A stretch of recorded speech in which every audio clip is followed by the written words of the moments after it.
Welcome back, everyone, to Vox Markets. My name is Paul Hill, and I'm delighted again to be able to speak to CEO Martin Gouldstone of Oncimmune, a leading autoantibody profiling company servicing the biopharma and contract research organization industries. So welcome, Martin. Thanks very much, Paul. Great to be back. Good to see you again. That's quite a mouthful, isn't it, really? Well, We need to work on shortening that, don't we? Yeah, I know.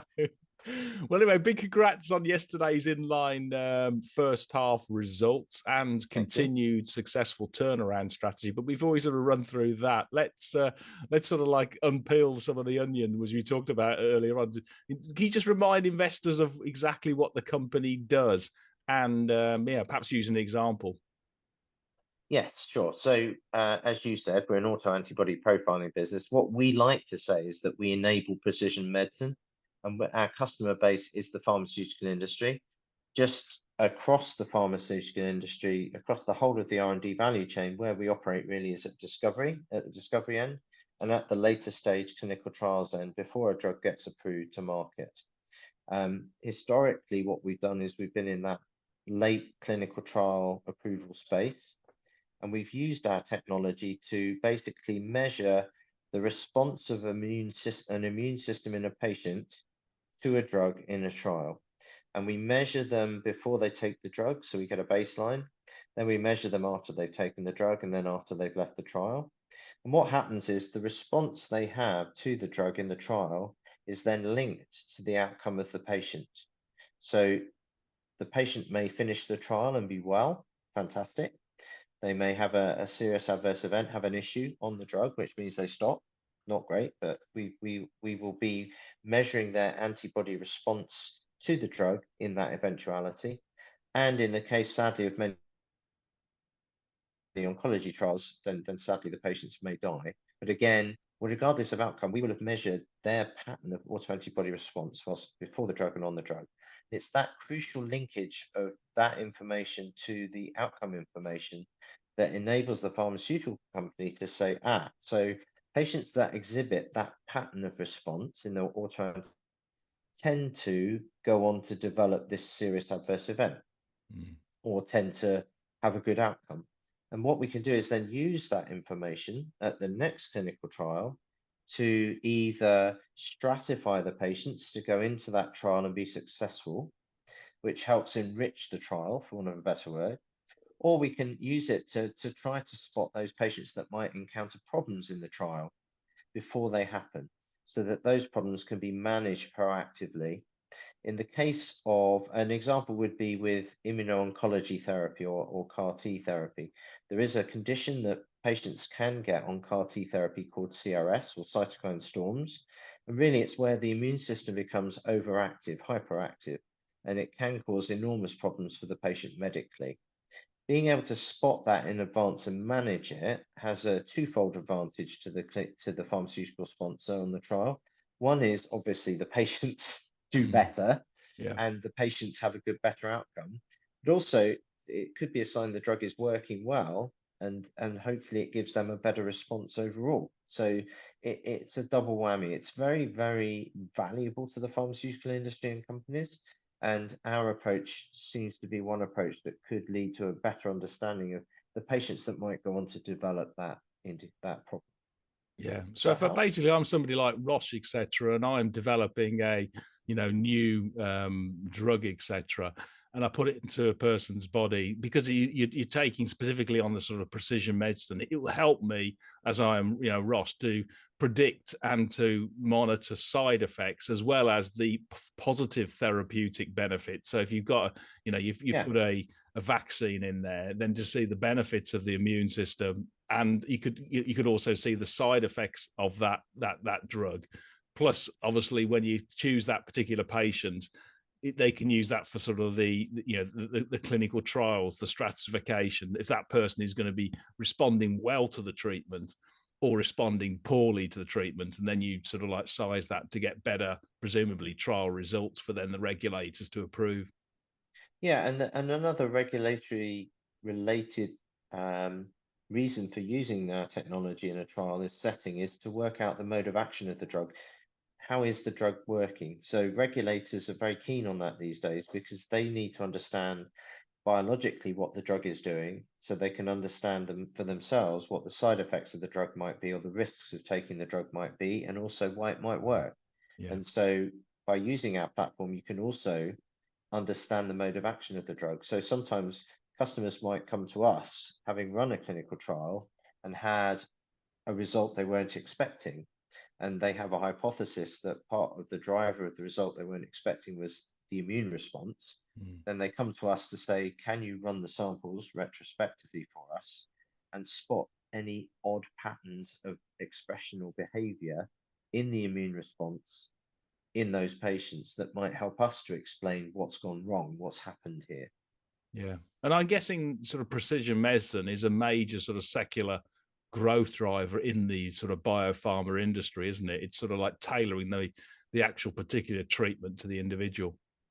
It is. It's really become more than a buzzword. I think it really is how medicines are now developed. I think the early low-hanging fruit of having the very big blockbuster drugs that get put out for broad indications are kind of more or less over. And we're now looking increasingly at stratified patient populations where hopefully a drug is more effective within that population and more safe.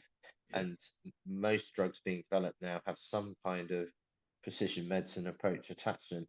I mean, yeah, so-called bispecifics, where you have an antibody attached to a small molecule drug that's like the payload, the warhead, are very common, where you've got the specificity of the antibody attacking the target, and then the drug to knock the target out or perturb the biochemical pathway that is thought to cause the disease. So those are, most major pharma have programs in that space running at the moment, and their attraction of that is their specificity coupled with the ability to knock out either a disease causing protein or a pathway. Yeah. Yeah, this is a massive market. Now, I did actually see from the sort of slide deck that the business is now moving also into other therapeutic areas, but one in particular is sort of like understanding aging, which can you just sort of give us a bit of color on this one? Yeah, this is really cool. So I think we talked before when we released our new commercial strategy and our new focus areas for the business, where we came out with, after a lot of internal research, where we felt the technology might be very applicable. And we've reviewed that strategic approach quarterly ever since. And this came out from, feedback from customers, feedback from our sales teams of areas that might be of interest. And a lot of the therapeutic indications we work with already are associated with aging, of course. So immune diseases like rheumatoid arthritis, neurodegeneration. But what we're talking about here are the fundamental mechanisms of aging themselves. And it's a really interesting space. So when your immune system is young, when you're young, your immune system learns what is self and non-self in the body. And so it can recognize if there's an infection or an insult to the body that can be dealt with. As you age, your genetics and your proteomics and the way that those work to deliver proteins to your body start to make mistakes. And you can end up with proteins that don't look quite how they used to look. They could be slightly modified with things called post-translational modifications, which are simple chemical processes that alter the protein. And the immune system may not see them as self anymore and decide to attack them.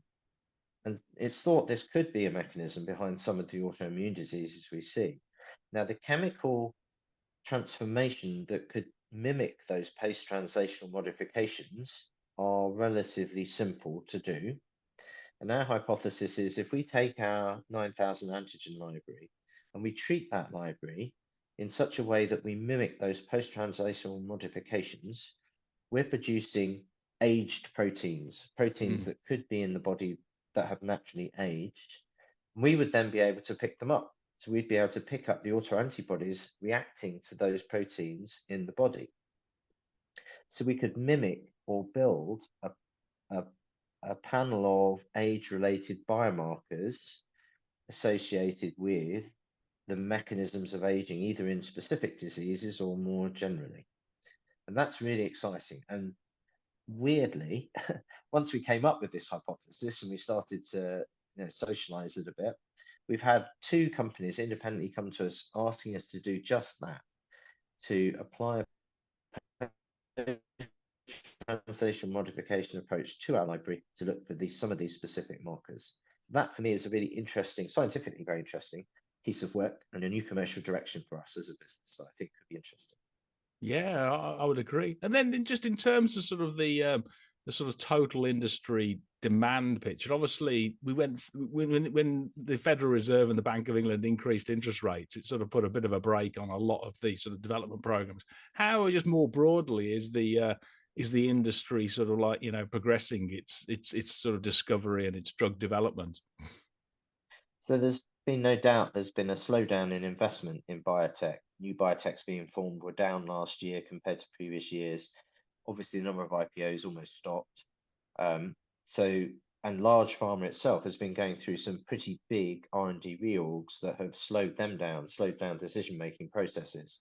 And there's been a wave of them. So some of them went a couple of years ago, and some of them are now going through that process now. And that does have the unfortunate effect of slowing down decision making in terms of outsourcing or new research projects, which is a shame. But what we are seeing are the green shoots of improved investment and appetite, particularly in the US. It always starts in the US. We're always 6 months behind. But we're also seeing some of the larger pharma, us personally, coming out of this fugue state of not deciding what to do and starting to unlock budgets again and unlock projects. And that's a really positive, and I take it hopeful sign both for us and for the industry. Yeah, no, it's certainly moving in the right direction. Okay, could we just move to the sort of the the turnaround and the strategy, and also the sort of commercialization? How are you progressing? I did obviously see that the sales for the first half were higher actually than the total sales for the full year from the previous 12 months. So well done there. But overall, is things moving to plan? Yeah, so in February, I think we went out saying that our revenue guidance for the year was approximately 3 million. We've now been able to reconfirm that today. So we're still on track to hit 3 million of revenue for the year. That would be 3 times last year and probably 1.5 times what they've ever done out of that unit in Germany. And I think for me, that's just the start. So obviously behind that is a pipeline of other opportunities that we're tracking and measuring. And I think as at the publication of the time point at which we took those half year figures, we had another 15 contracts in discussion with customers. And the weighted pipeline for that is something like over 2.5 million of revenue. And a weighted pipeline for us in our hands is we apply a risk factor against those contracts in discussion. Good. So, and we're adding new proposals and contracts to those all the time. So that gives me some comfort and also some encouragement that we're not just hitting our numbers this year, we're building a pipeline for next year. Next year, the key goal for us next year is to make a profit, to be profitable. Yeah, no, I mean, I was just looking at the broker Cavendish, and it has £6.9 million for revenues for next year, and adjusted EBIT of 1.2, and be sort of cash flow sort of positive as well. So it is going to be a real step change, a breakthrough year for the business to do that. And I know it's early stages and stuff like that, but how much sort of visibility and sort of confidence do you have in that at the moment? It's obviously plenty of time to go, but just to sort of like just give investors a bit of a feel about the sort of the achievability. Yeah, so unlike SaaS businesses or software licensing businesses, we're never going to expect to see 75 plus revenue coverage for next year. We're project based, but we can certainly see potentially up to 50% of next year's revenue in the hopper already, which is very encouraging, and maybe more if things go our way. So it's very encouraging and pleasing considering the start we had at the start of this year. So I joined Oncimmune at the beginning of August, which was the end of the previous financial year. And in our Salesforce system, once we cleaned it up, going into this year, we had something like 33 33 leads and 3 opportunities. And we've now at least 15 opportunities and over 900 leads in the system, just because of focusing on the business, focusing on the commercials, and starting to build out a larger commercial team that is effective and active. And so, the commercial team is now 5, 2 in the Europe and 3 in the US, and 3 of them only started from December last year, so they're relatively new. But we're seeing really encouraging signs of the activities they're generating, the opportunities they're uncovering for the business that we wouldn't have found otherwise. We certainly wouldn't have been able to get. And so I do believe that we're building momentum here, and all of the things we're putting into place, the new commercial strategy, the new areas of focus for the business, the strong cash management and financial reporting behind the business now, the way that we record and monitor our pipeline, our sales pipeline as well, is all bearing fruit, and it's all coming, improving all the time. Good. And then just finally, in terms of sort of the cash, I did understand that you've requested the release of the escrow balance from Freenome for, is it £1.2 million? If you just when will you receive those funds, or hope to receive those funds? And also, in terms of giving you this kind of cash runway, presumably until, well, at least 12 months anyway, the forecast period. Yeah, so we received the funds already. Oh, well done. Thank you. And in our model, that does give us the cash runway through the next 12 months. So we fulfill our requirements for going concern that was signed off by the auditors at the end of February. And we had the amount we received in the escrow in our financial model for the year already.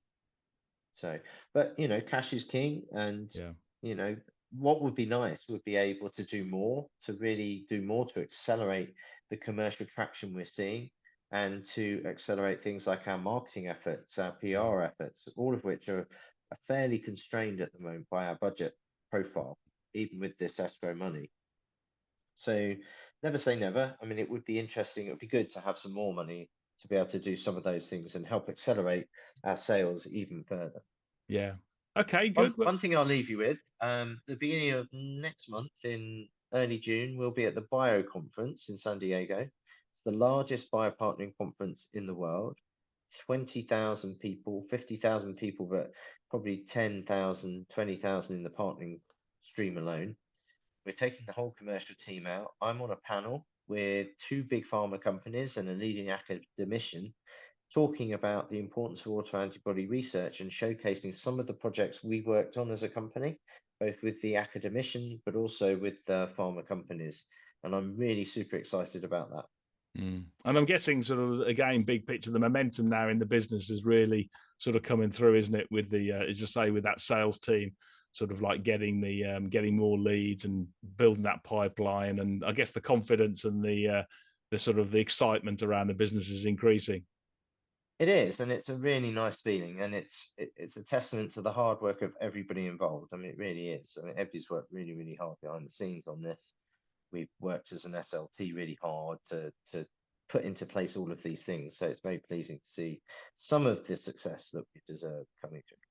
Yeah. Well, thanks again, Martin, for those excellent insights, and best of luck out there in San Diego, and look forward in touching base when you come back. Yeah, thanks, Paul. Hopefully I'll have a bit more of a tan by then. If you've been in the UK, you got no chance. No, exactly. Not with that weather. Anyway, right. Thanks again. Thanks then. Bye.